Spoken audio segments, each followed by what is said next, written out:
Friends, welcome to Biology Made Easy. Today in this video, we'll discuss osmotic pressure. In the earlier videos, we have discussed what is osmosis and plasmolysis. But today we'll discuss how that osmosis exerts pressure and how we can measure it. So, during osmosis, we know that if we take two systems, suppose one is A and B. And in both 1 liter of water is there and both are equal in size and 1 liter of water is there. So there will be movement of water from A to B and B to A. But when we are adding some amount of sugars, suppose we'll add some amount of sugars or any solute, we'll add any solute in the container B. Now in the B there is a solution while this is pure water. So as a result of osmosis, now water will move from A to B till equilibrium is maintained. Now if we add still some more amount of solute, that means the concentration will increase, then more rapidly it will increase. That means the diffusion of water will go on increasing. Suppose at what rate this water is moving due to osmosis, that is known as osmotic pressure. Initially, suppose we have added only 10 grams of solute, then the water is moving at a particular rate. When we have added 20 or 30 grams, then the rate of diffusion will be more, because this is pure water and this side concentration is gradually increasing. So when concentration is increasing, as a result of osmosis, water is entering from A to B.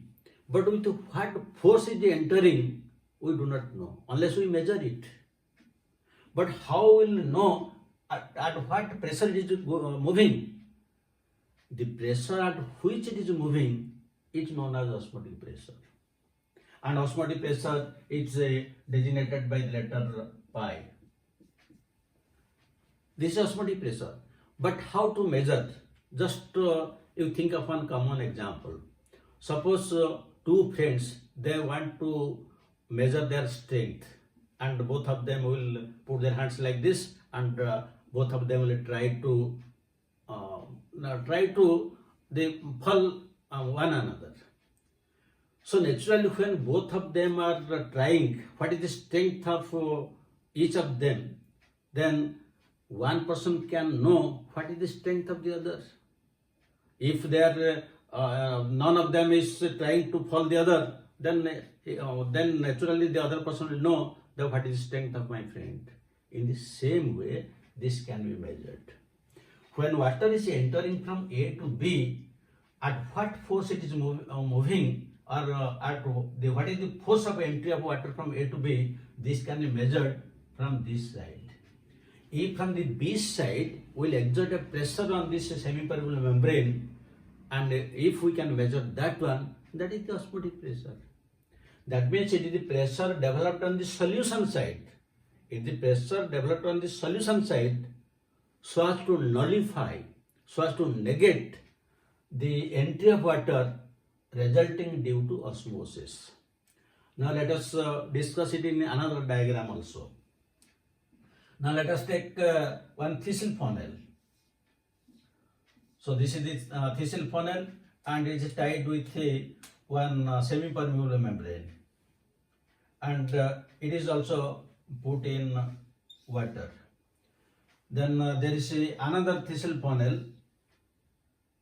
Another funnel we are taking, and this is also tied with the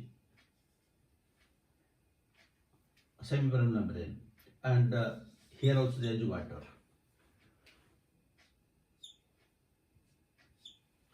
Now let us put some amount of sucrose solution in the thistle funnel. We will put some amount of sucrose solution here, and here also we will put some amount of sucrose solution in both cases. And outside it is pure water. Here it is water, here also it is water. Since we have added some amount of sucrose solution in the thistle funnel, which is inverted. Now water will enter into it as a result of osmosis. That means now the solution will, the volume of the solution will go in increasing. In this way it will go on increasing. So this is what is known as osmosis. But at what rate water is entering, we cannot measure here. Here water is entering from all sides and we cannot measure it. But suppose we want to measure at what force water is entering, then what we have to do? Now let us apply pressure here.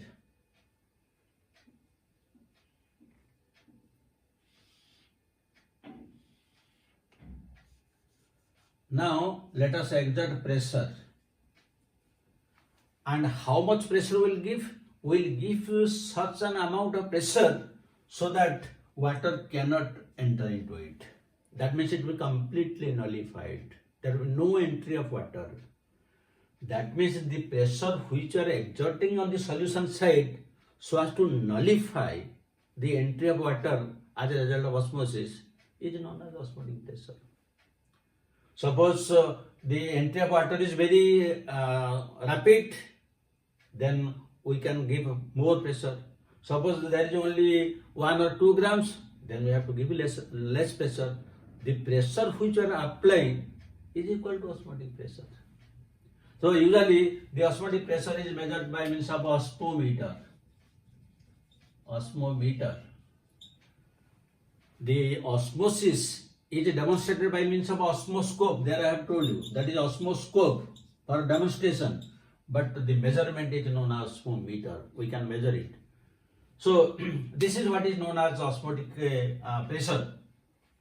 And if you want to measure the osmotic pressure, I have told you earlier during the discussion of a plasmolysis that the osmotic pressure of a system or a cell can be measured by means of the formula OP is equal to CRT, where C is equal to concentration of the cell, then R is equal to universal gas constant,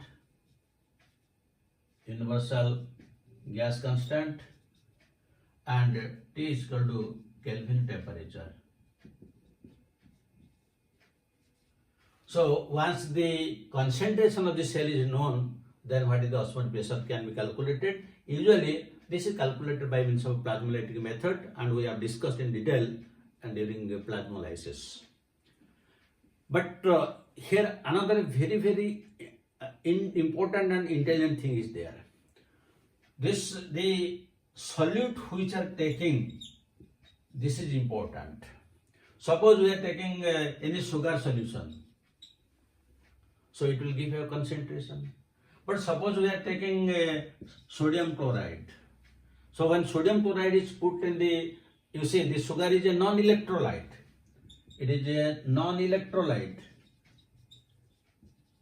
But sodium chloride is an electrolyte. That means the sodium chloride dissociates into sodium ions and chlorine ions. That means when we are giving sodium chloride, the concentration will be doubled because it will be dissociated into sodium and chlorine. That means 0.5 molar of sugar solution, or you can take it 1 molar of sugar solution is equal to 0.5 molar of sodium chloride, because when it will dissociate, then each one will be 0.5. So this is very important thing. That means OP is equal to CRT for non-electrolytes. But for electrolytes, OP is equal to NCRT. So here CRT are same, but here N is equal to the time of number of ions or ionization. Suppose sodium chloride is dissolved into two different ions. There are some which can be into 3, 4 different. So accordingly the N will be 2, 3, 4. It will always like that. So accordingly it will be double or 3 times or 4 times depending to how many ions it is dissociating. So this is one of the very important thing you have to remember.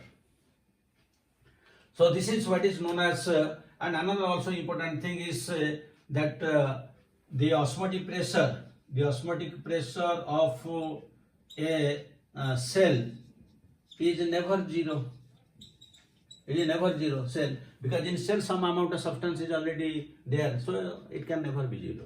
Then another important thing is the at NTP, normal temperature and pressure, at NTP, the osmotic pressure of an ideal molar solution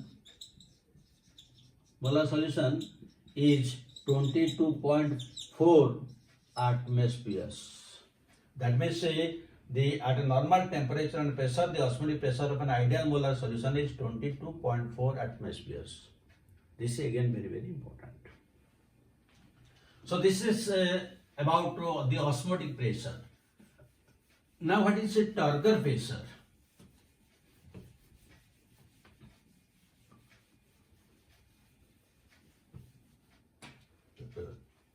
This is one plant cell, and this is the